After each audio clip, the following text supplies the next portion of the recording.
Hello everyone, and welcome to the video for learning objective number 3, the regulation of business. This is in topic 1.1, ethics, in module 1. And I'm going to put myself back on. Hello everyone, here I am again. This video has a mixture of slides where I'll have my picture in it and slides where I won't. So I just thought I'd say hello. So hello, and here we get started. All right. So why don't we start first by, let me switch to no cam, then let's see, what does this first slide look like? I think, put myself here. Okay, there I am. Hello. All right, so it's working. Great. But you have no idea how much time I've spent trying to figure out how to click these buttons to make these slides work the way I want them to. Anyway, so first of all, where are we? We are in Module 1, the very first module, Foundations of Law, Ethics, and Agency. We're in the first topic, topic 1.1 of ethics, and we're in the third and last learning objective for this topic, where we're going to be talking about the regulation of business. We have two questions we're going to answer. One is, how do we regulate ethical behavior in business? And number two is, how does our profit-making incentive system conflict with our ethical philosophies? This is a great one. This is one that you should be thinking about, a question you should be thinking about in every class that you take in the business school, but certainly in this class. And we'll be coming back to this topic again and again throughout the class because, again, it is such a big deal.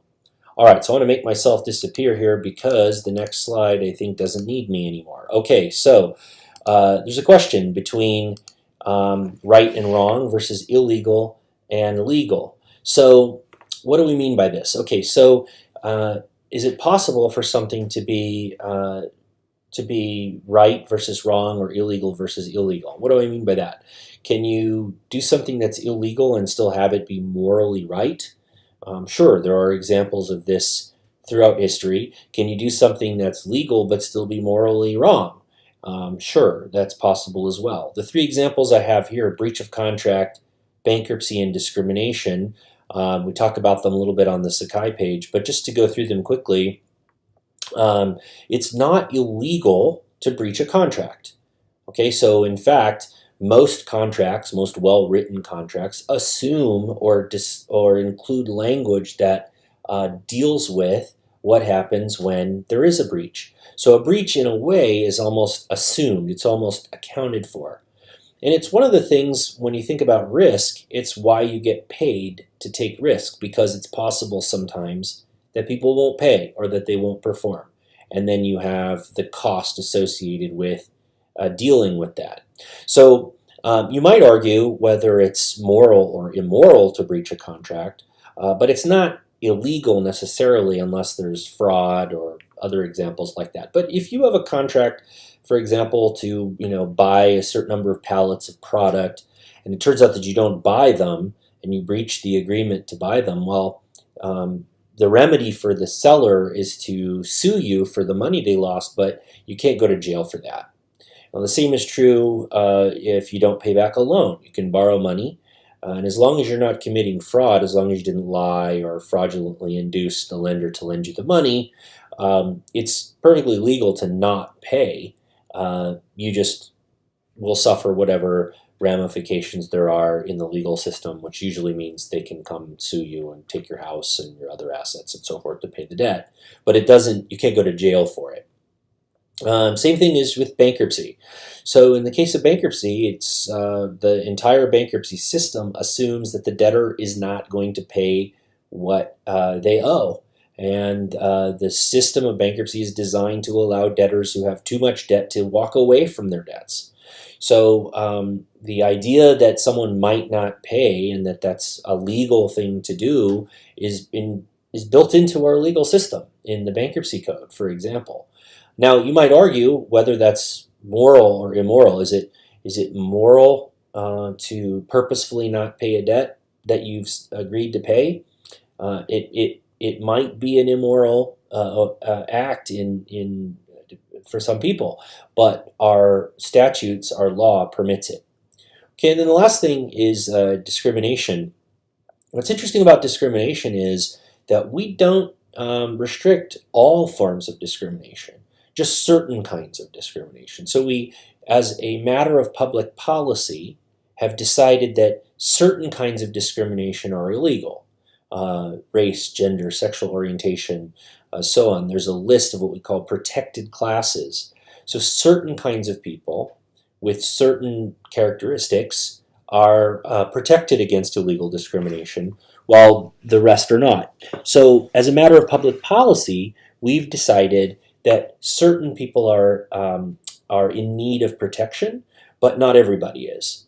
So remember that when we think about law, and when we think about what it's designed to protect, it doesn't always protect everything that you might think is immoral. So it is entirely possible that perfectly legal actions that offend your moral sensibilities there are no consequences for, or the consequences might just be civil instead of criminal. Okay, so government regulation. So the regulatory state is a term that's often refers to the regulatory agencies, the fact that so much regulation is created in this country, and that's a primary way that we implement public policy. And so the way that this works is that the government passes laws, right? The legislature and the president pass laws. Those laws enable the creation of an agency. So if you can think of an agency like the CIA, the FBI, the Department of the Interior, the FDA, the FTC, all of those are regulatory agencies, and they exist because Congress allowed them to be created. Congress created them in a statute. Okay, so Congress, when they pass a law, doesn't include all of the necessary details. They include they include a top level rule, and then they create an agency to make the more detailed rules. So that's what regulatory agencies are. Okay, these agencies then issue rules and regulations which expand upon the law. And then now regulatory agencies and restrictions have grown dramatically. So this is one thing you hear about a lot. There's a video on the Sakai page showing physically the amount of federal regulation that exists now. It's a lot. And if you follow this link, they actually track how many pages of federal regulations there are. Just to give you a sense, this shows you just since 2016 the number of regulatory restrictions that have come into existence. So just shows you the upward slope of the chart. Now, the current administration, this is being filmed in July of 2018. The Trump administration has, like many Republican administrations, believes in reducing regulation, and they are trying to do that. However, when the government changes, the number of regulations goes up and down accordingly by whichever party's in control. Okay, so other forms of regulation. Oh, I can put myself back on here. Okay, hello, there I am, and I'm having a drink of water. It's amazing how sitting here at my desk talking into a camera makes me very thirsty. Okay, so there's other forms of regulation. In other words, things that persuade companies to act in different ways. One of those is consumer pressure.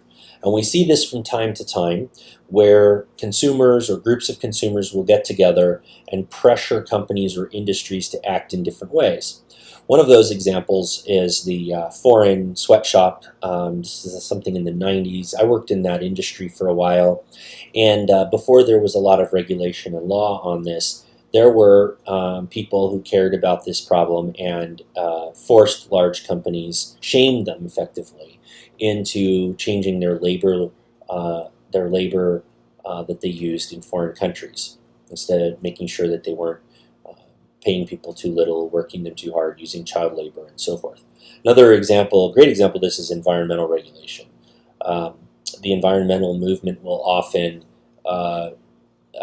advocate for certain environmental policies that the government doesn't necessarily mandate, but that people require, and they do so through this consumer pressure, boycotting companies, for example, that don't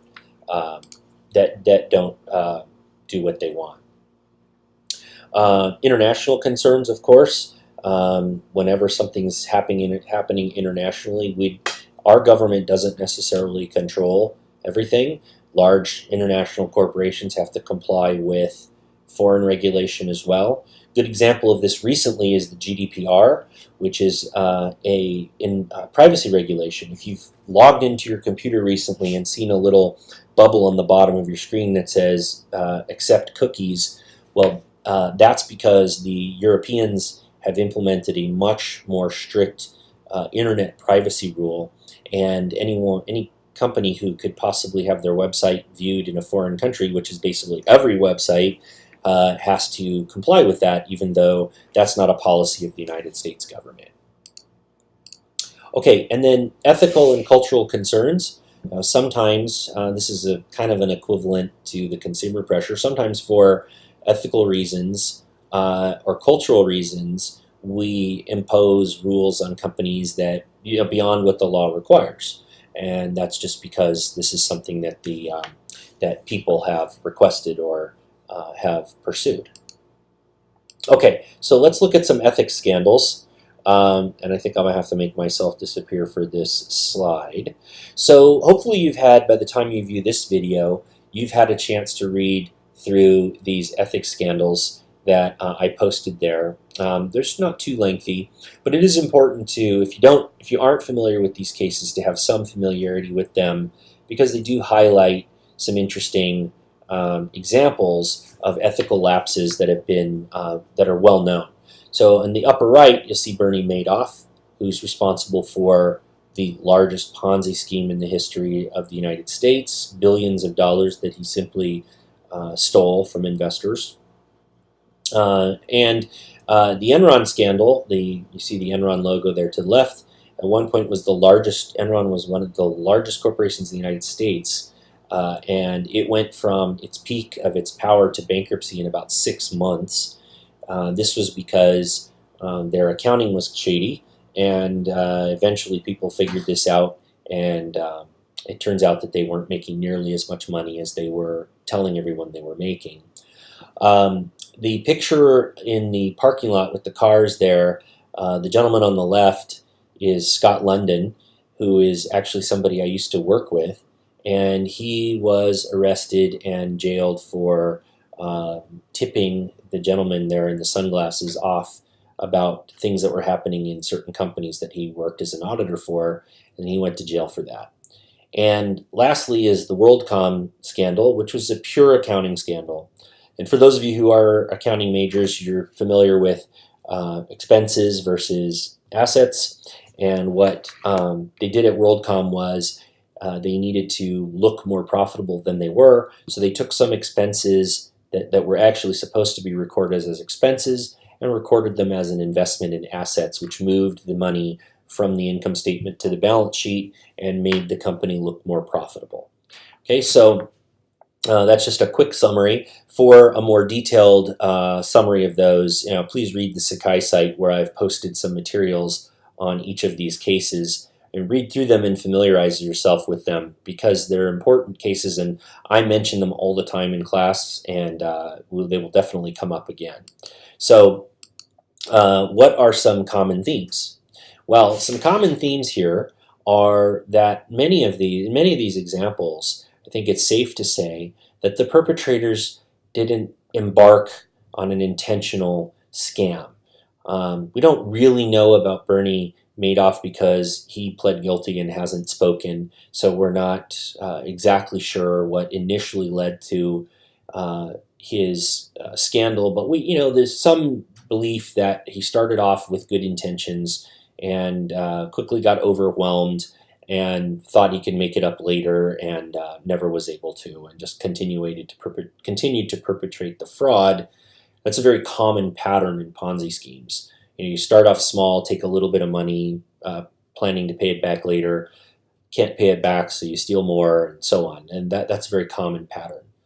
In Enron and WorldCom, those are examples of being very aggressive with accounting, just accounting incorrectly for things and doing so knowingly, and then telling investors something else. So in those cases, Some of the things they did, WorldCom, it was clearly wrong to capitalize the expenses. In the Enron case, they were just very aggressive with some things, but also lied about other things. But at the end of the day, they were lying about something, and they got caught. In the Scott London case, it's very interesting, and I hope you have a chance to listen to the Planet Money podcast that I posted about it. But it's very interesting because Scott London knew exactly what he was doing. He knew it was wrong, but he kind of rationalized it anyway. And in retrospect, he just says, "That was the dumbest thing I ever did," but yet he still did it. So what's the point of all of this? Well, you need to think about when you're in that situation. It's very easy to cross the line and think that, well, I'll just push it a little bit, push the boundary a little bit today, but then I won't do it tomorrow. Crossing over that line sometimes makes it easier than to take the next step, and that's what happens with a lot of these companies that commit fraud. And so it's an open question about whether our regulation is working, whether the rules that we impose or the punishments we impose for breaking the rules, are they really disincentivizing the kind of activity that these scandals represent? We'll see in the next downturn in the economy, if we get another round of these, as companies, it's harder and harder to cover these things up when the economy takes a downturn. It'll be interesting to see if that happens again this time. And the question here for you, and I guess both of these are questions that I'd like you to discuss in the forum for this topic. Do you think regulation is working, and should it change? And if it should change, how should it change? What sort of things do you think we could do to stop these kinds of things? Is there a way to stop it through regulation? It's also entirely possible that regulation just it's not good enough. It doesn't have enough power to stop these kinds of things. And if that's the case, how do we protect ourselves? How do you protect yourself as a business owner or a business manager from somebody who's willing to push the boundaries? Okay, so in summary, for this learning objective, not all unethical behavior is illegal, and not all illegal behavior is necessarily unethical. So keep that in mind. The two are not always connected. And I know students struggle with this sometimes, because as we study the rules and as you see cases and examples of and outcomes that seem unfair, you have to think about this question about whether our laws can or even should restrict or disincentivize all unethical behavior. And again, think about the fact that, as we saw in the previous learning objective, not everyone agrees on what exactly it means to be ethical. Okay, the government uses laws and regulations made possible by those laws to restrict business activity. Okay, so the regulation, well, lawmaking is one, but regulation is the primary way that the government implements its policy and imposes incentive and disincentive for certain kinds of activity. And lastly, high-profile ethics cases highlight the limitations of regulation. There's only so much that we can do. We can make laws all day long, but we can't make people comply with them. We can make disincentives. We can make something illegal and make jail as the ultimate punishment. But even in those cases, you will always have those that will push the boundaries. So how do we stop that? Is it possible for the law to stop that? It really isn't. But I'm interested in your perspective on this, and I hope you'll share your thoughts in the forum.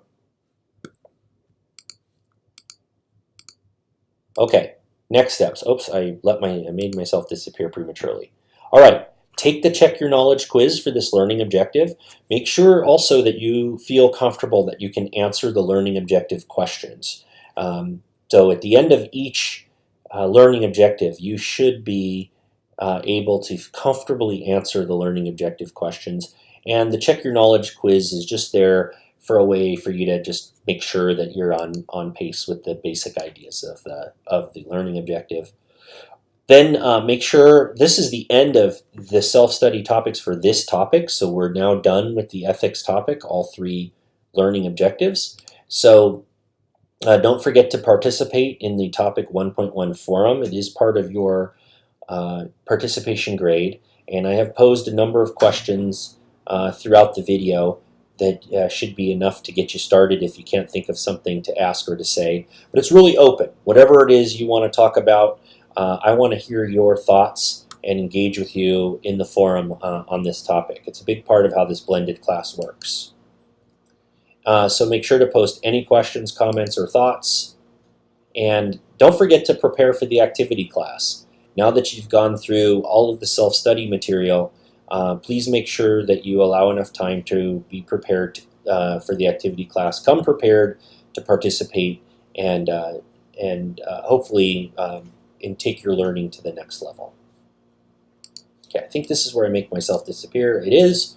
As always, if you have questions, please make sure to post them to the forums if they are of a general nature.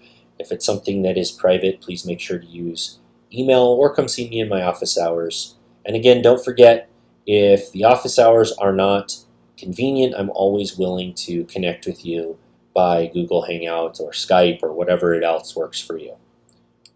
Okay, thank you for watching, and we'll see you in the next topic, because we're now done with topic 1.1. All right, thank you.